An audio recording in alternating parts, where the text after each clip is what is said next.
Sembut Menteri Rangba kejela pai la ya kesenat PWD Roads Prestone tingsong ha kasiterik da lai pai yai pengkrek yau surok silong dauki wa haini lai pai da Chem cipon ki daw pynslem yai pengkrek yau surong Prestone hukum la ya kani ke company ko pengkrek ya ke package 1 ko mon surok 4 lane cerpi sebanyon wato open dep bai mentu bena Disember arajar arasan ha ini lai pai lai seli rezeki wa kani ke company da pengkrek jan go yau surok nai daw wan sembut Menteri Rangba Wada ski wagi benta ke yingkin cerpi wa ikam nangsa ide wa bon bha wa ikam jo aga time 101 wa kalat wa la chisilong pik wa nei liang Prestone da hukum ya kani company wala man kat wa man le to open dep hapo uni bunai wa kan thup ya ka fly over na ka time banyun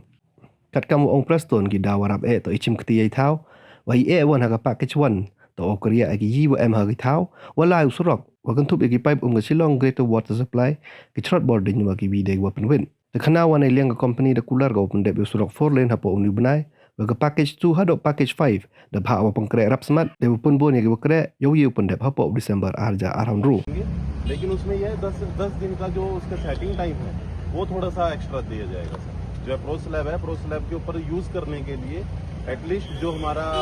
construction उसके अनुसार है तो 10 तारीख तक वो हो जाएगा बाकी कंस्ट्रक्ट हो जाएगा कंप्लीट 10 January. जी If you can do as you propose, No, but see, in the meeting 2-3 times you promised us by. Sir we will construct before 25 December. हाँ. लेकिन उसका अप्रोच स्लैब जो होगा कंक्रीट उसको एटलीस्ट सेटिंग टाइम तो चाहिए ना सर उसको यूजेबल करने के लिए वो चीज है बाकी otherwise Which one? Approach slab before the bridge. जी सर ब्रिज की जो स्लैब होगी सिर्फ 3 मीटर की है 3 meter this side 3 meter this side otherwise whole structure will be completed whole the stretch will be completed Come, let us just see.